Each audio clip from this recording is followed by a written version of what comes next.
Tsaka rin pala ang kanyang kapirasong monta.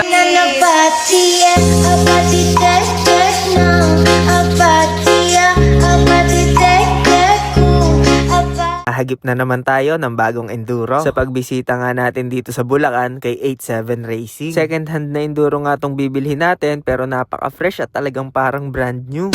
At kahapon nga lang ay bumiyahe tayo papunta dito sa Bulacan dahil pumunta nga tayo kay 87 Racing. Dahil nga ipapasyal niya raw tayo sa mga resort niya at gagawa na rin ng mga bagong decal sa mga alaga natin para mas lalong pumogi. At dito nga tayo unang dinala sa 87 Villa 2. Kaya kung malapit lang kayo dito sa Marilao, Bulacan, ayan nasa screen kung gusto nyo magpabook. Ayan ho ang page nila. Ay grabe ka, big time pala tong tropa natin na si 87 Racing. Ay tingnan nyo naman, akala namin ay yun na ang resort, may isa pa pala. Ito naman ang tinatawag daw na 87 Villa 1. Yung kanina ay number 2 nga pala at ito ang Villa number 1. Ay napakaganda rin dito at ibang atake naman ang ginawa nila sa design. Swak na swak din kung gusto nyo mag-banding. Kaya para sa booking at increase, ayan, nasa screen ulit yung page. At mabalik na tayo sa totoong agenda ng video. Dahil habang kami ngayon nagre-relax dito kay 87 Racing, may tropa na biglang nag-alok dahil meron daw siyang sariwa na KLX 140 RF. At bukod sa sariwa, busog din at loaded sa pyesa. Kaya pag ganyan, hindi na pinalalagpas yan. Kaya ayan, big shoutout sa tropa natin na bigla na lang nag-alok ng sariwang motor. May page din nga pala yung tropa natin kung gusto nyo ng mga sariwang motor. Ayan, nasa screen 27 garahe. Sulit na sulit ang mga mabibili nyo na second hand na motor dyan sa tropa natin. Di ko na nga masyadong chinek tong motor na to mga kainaman dahil napakasariwa talaga. At grabe, upgraded na to. Mga original pa yung mga pyesa na ikinabit. Panalong panalo talaga. Original na adjustable na all-ins ang suspension sa unahan tsaka sa likuran. Tapos original na Yoshimura pipe pa yung nakakabit. Kaya siguro load na lang ng makina ang kailangan nito. Talagang solid na solid, pambalagbaga na. Ngayon nga lang din ako nakasakay sa KLX mga kainaman. Napakagaan pala ng motor na to. Tapos sa palagay ko napakasarap nito ipang trail dahil bukod nga sa magaan ay hindi rin masyadong mataas ang seat height nito. Kaya makikita nyo body positioning technique oh. Masayang masaya na naman ang bata dahil may bagong laruan na naman. Kaya nagbulatin na naman ako dyan at nag-inaso. Aray ko!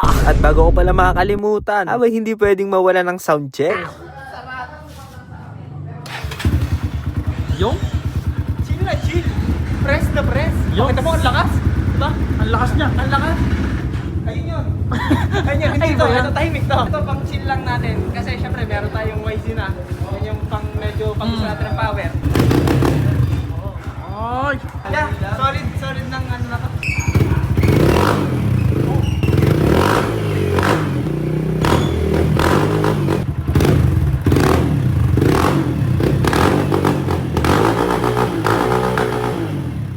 Binasak. Tunog original.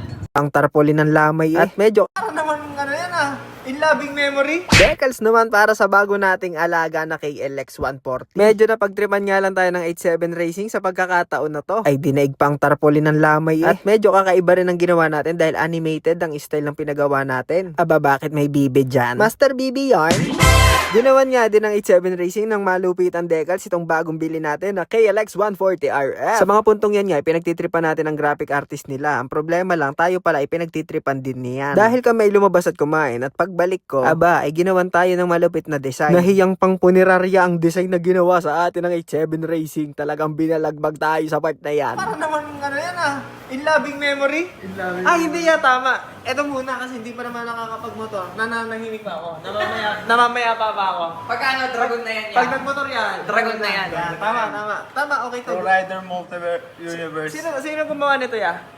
Sino gumawa? Yun Tumba ko lang. Ayun, pero sa tunay mga kinaman, ako na may masaya din at alam nyo naman, ang buhay naman natin ay parang comedy. Ay literal na comedy lagi. Tapos ayun, shoutout nga pala dito sa Bless Up 87. Tropang malupit na mekaniko, si Boss Joma. Ayan, maintenance na rin ni Boss Joma ang ating suspension para dito sa ating production bike na si Lubak. Maraming salamat sa iyo, Bert. Ay, hindi ba si Basilian? Kamukha kasi, kala ko si Basilio eh. Pero mabalik tayo mga kainaman, ayan, natapos na ang i-layout itong ating parang cartoon na inspired na decals para sa ating bagong KLX. Siyempre, pagkatapos i-layout, direkta printing na yan. Yan nga pala mga proseso ng paggagawa ng 87 Racing sa mga quality na stickers na binibenta nila sa market. Ayan, mapapansin nyo nga pala, may nakasulat dyan, Jirek. Dahil ayan ho, na ipangalan natin sa bago nating alaga, si Jirek. At bakit ho Jirek? Ipapaliwanag ko na lang sa inyo sa ibang araw, mga kainaman. Tapos grabe rin yung na-discover namin dito sa 87 Racing. Tingnan nyo, pwede pala maglagay ng mga pictures kasi malinaw talaga yung print nila. Pwede kayo magpalagay ng mga pictures sa mga decals na ipinapagawa nyo. At pagkatapos ngang i-print, ayan, inilalaminate na. Yan yung talaga nagbibigay ng tibay sa mga decals na binebenta nila. Pero dun sa iba na namamahalan sa mga decals, meron naman silang mga budget meal na option. Kasi itong mga inilalagay nila sa alaga natin ay medyo mga mahal ang presyo. Pero may mga version din naman na budget meal pero sobrang solid din ng quality. Kaya ito, makikita nyo yan, ikinakabit na yung decals natin. Dito nga yung ipinakabit natin ay yung budget meal na version. Para ako mismo matry ko yung quality ng mga budget meal lang na decals. At sa initial na investigasyon naman ng aming team,